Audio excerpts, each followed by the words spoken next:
The bridge of the ISC Horizon, a sleek interstellar council exploration vessel, hummed with subdued activity. Monitors flickered with data streams, and the faint melodic tones of Ava, the ship's AI, echoed through the chamber. Unidentified debris field detected, Ava announced. Composition suggests metallic alloys inconsistent with standard council technology, which typically employs bioreactive materials and adaptive nanostructures. Origin, unknown. Captain Cabo Zoom, a towering figure of ursine stature with streaks of gray fur framing his angular face, stood at the central console. His dark eyes narrowed as he regarded the holographic display of the debris field stretching across a few light seconds. "What's the density?" he growled, his voice gravelly but sharp. "Significant," Ava replied. "Fragments range from micrometeorite size to sections approximating 20 meters in length. Anomalous energy signature detected." "An energy signature?" Malinar Wialone, the medical officer, leaned forward from her station. Her slender, almost human frame, paired with her gray-blue fur and empathetic gaze, contrasted sharply with the captain's imposing figure. "A distress beacon?" "Uncertain," Ava replied. "The pulse pattern is rudimentary but deliberate. Binary sequence. 10101010101010101001. Cabo's ears flattened. "Binary? Primitive." Malinar's ears twitched. "Primitive or not, it's a signal, and Council protocol mandates that we investigate any potential survivors." Cabo grumbled but nodded. "Fine. Ava, pinpoint the source." "Locking onto the signal," Ava confirmed. A moment later, a holographic schematic materialized, revealing a shattered cryopod adrift among the debris. "Source identified. An intact life support module. Structural integrity, 68%. Life signs detected." "Life signs?" Malinar's fur bristled with urgency. "We have to bring it aboard." "Wait," Cabo interjected, his deep voice cutting through the moment. "Ava, analyze the debris design. What are we dealing with?" Ava's tone shifted, laced with caution. "Preliminary analysis suggests the vessel originated from a death world, crude construction, emphasis on redundancy and brute functionality." "Death world?" Cabo's muzzle curled into a grimace. "You're saying this being might be dangerous?" Malinar's empathetic senses flared as she stepped closer to the hologram. "Dangerous or not, Captain, they're alive. That's reason enough to help." For a long moment, Cabo's gaze bore into hers before he sighed heavily. "Fine. Ava, prepare an isolation habitat. And Malinar, you're in charge of retrieval and medical assessment. Let's hope this isn't a mistake." The cryopod was carefully maneuvered into the ship's quarantine bay. Its surface was scorched, the once bright alloy dulled by untold centuries drifting through the void. As the isolation field activated, Ava interfaced with the cryopod's onboard systems. "Cryopod AI responding," Ava announced. "Its databanks are fragmented but functional, attempting linguistic synchronization." Within moments, the two AIs began exchanging bursts of information. The cryopod's AI, an ancient system designated Aurora, transmitted its limited data. The ship's catastrophic failure, the prioritization of life support for a single occupant, and the binary distress signal it had maintained for millennia. "Synchronization incomplete," Ava noted. "Aurora's lexicon is insufficient for full translation. Additional data required. Aurora's programming has stubbornly clung to its main directive, to keep its occupant alive at all costs. Despite fragmented systems and limited power, it maintained life support, preserving him as the sole survivor of his section." Malinar's fingers danced over her console as she studied the lifeform's biosignature. "This being is an omnivore," she said, her voice tinged with a mix of scientific curiosity and awe.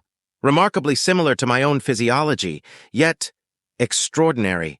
The stress markers indicate an astonishing adaptation to extreme conditions, radiation, fluctuating gravity, and even prolonged nutritional deprivation.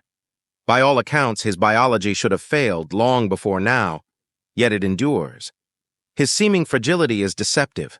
This level of resilience is almost unprecedented in my studies." To Cabo, everything Malinar had just said boiled down to one alarming conclusion. "Deathworlder," Cabo muttered under his breath, his fur bristling as the weight of the revelation settled over him. "We should keep the cryopod sealed," he added firmly, his voice edged with tension. A being like this could pose a risk to the entire ship. Malinar turned to him, her voice calm but resolute. Captain, the AI on board his pod, Aurora, is too corrupted to provide the linguistic framework we need. Without direct interaction, we can't build a lexicon, and without communication, we can't fully understand his intentions. Ava interjected, her tone precise. Malinar is correct. Aurora's remaining data is fragmented beyond recovery for linguistic synchronization. The only viable option is to wake him and allow real-time interaction to refine the lexicon. Cabo's eyes narrowed as he weighed their arguments. And you're certain this is the only way? It is, Malinar said, her empathy reaching out to reassure both Cabo and herself. I'll handle the situation personally. We've already taken every precaution. Cabo exhaled heavily, his fur rippling with the motion. Fine, but if this goes wrong, it's on you, Malinar. The cryopod hissed as its seal released, vapor spilling into the isolation chamber. Malinar stepped forward, her calm demeanor masking her own unease. Inside lay a young male, his features sharp and angular, his dark hair matted against his pale skin. His chest rose and fell with shallow breaths as his eyes fluttered open. He jolted upright, confusion and fear flashing across his face as he took in the alien surroundings. His gaze locked onto Malinar, who raised her hands in a gesture of peace. It's okay, she said softly, her voice imbued with the natural empathy of her kind. Though the words were meaningless to him, her tone seemed to calm him. The young man's lips moved, forming sounds that Ava quickly recorded for linguistic analysis. His voice was steady, but his eyes darted around the room, assessing every detail with sharp intelligence. Malinar's empathetic senses caught his unease, a whirlwind of emotions that painted a vivid picture of his mental state. Fear radiated strongest, sharp and primal, yet beneath it lay a stubborn determination to understand his surroundings. Interwoven with these was a deep curiosity, tinged with a flicker of hope that tempered his apprehension. She smiled gently, projecting reassurance. Ava, Cabo growled over the comms, how long until we know what he's saying? Progressing, Ava replied. However, his language appears to be from an uncharted origin. A complete lexicon will take time. I am analyzing phonetics, syntax, and contextual probability based on the fragments Aurora has provided, but the process requires cross-referencing with our existing linguistic databases to establish patterns. Additionally, Aurora has shared key events. The section containing his cryopod was severed from the main vessel during catastrophic turbulence in FTL transit. The ship carried approximately 250,000 passengers, but only his segment survived. Aurora's protocols prioritized his life over the 16 others in the same section due to his age and the limited power supply from the remaining solar arrays. He has been adrift for at least 10 millennia, a span so vast that the universe around him has moved on in ways we can scarcely comprehend. Cabo's ears twitched, his voice cutting through the tension. Millennia? How many exactly? Precise dating is difficult, but it exceeds 10,000 years, Ava replied. The original ship was designed for colonization with a complement of 250,000 souls. This survivor is the sole remnant of their mission.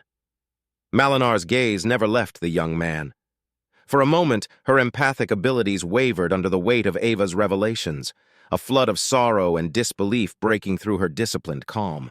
But she steadied herself, grounding her emotions and radiating a sense of peace and reassurance toward him. We have all the time he needs. He's been alone long enough. Chapter 2. Bridging the Divide.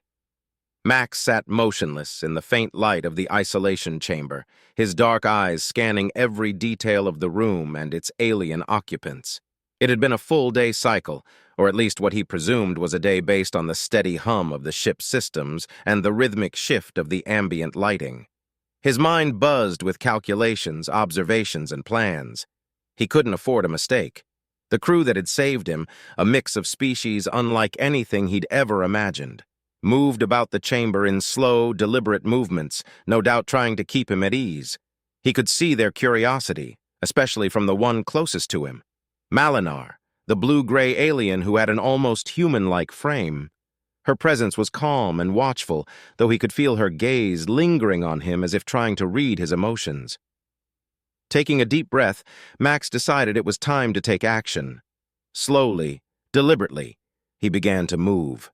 He shifted his legs, stretched his arms, and leaned forward to access the compartment at the base of his cryopod.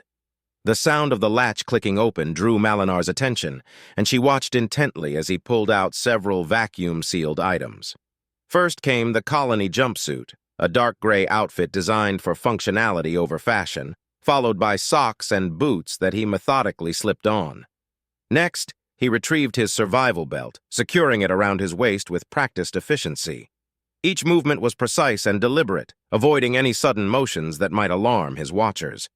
The final item he retrieved was a sealed pack of survival rations.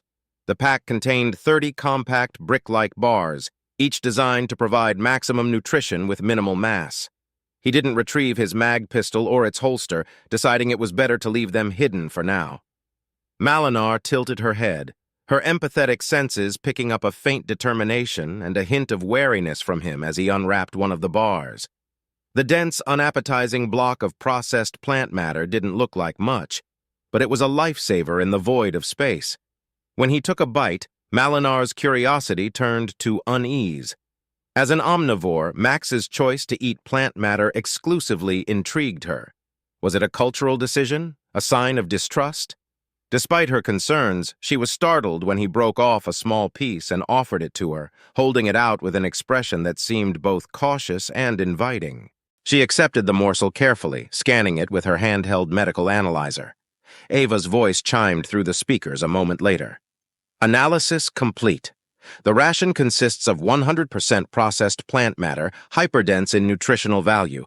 It is compatible with Malinar's biology and contains no harmful compounds. Additionally, several food items aboard this ship could serve as substitutes should he exhaust his supply.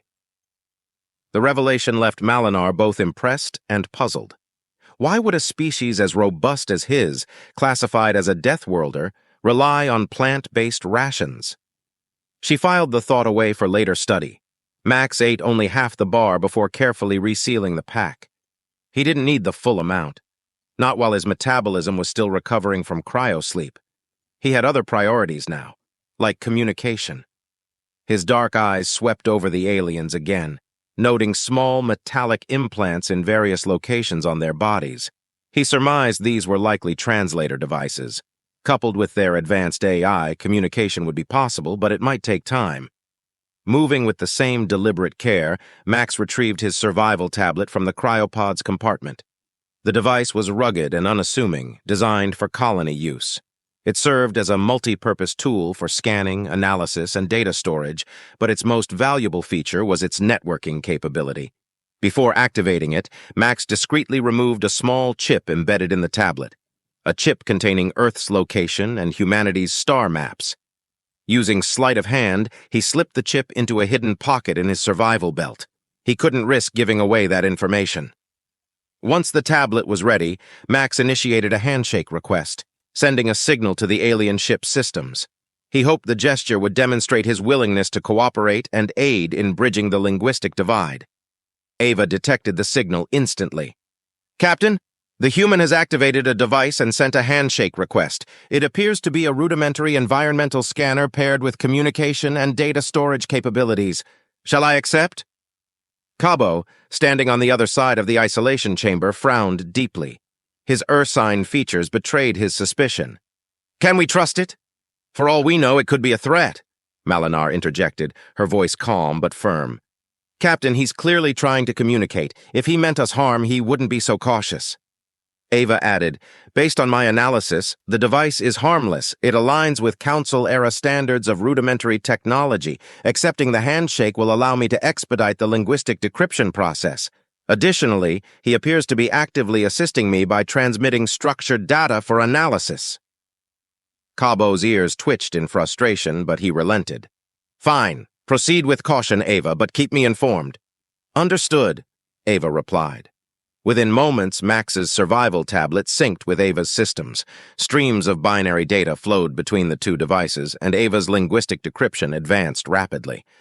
Malinar glanced at Max, who watched the exchange intently.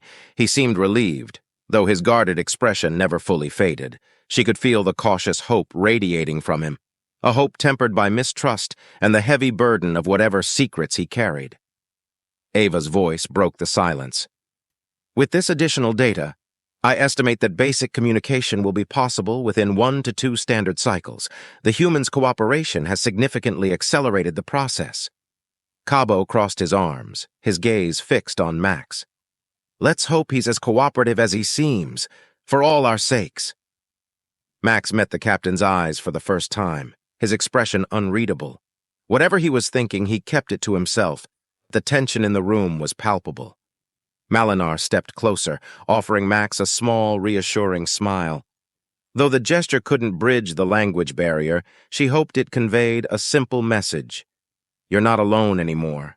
If you love engaging stories like this, make sure to like, subscribe, and turn on notifications to stay updated with all the latest episodes from FY Stories.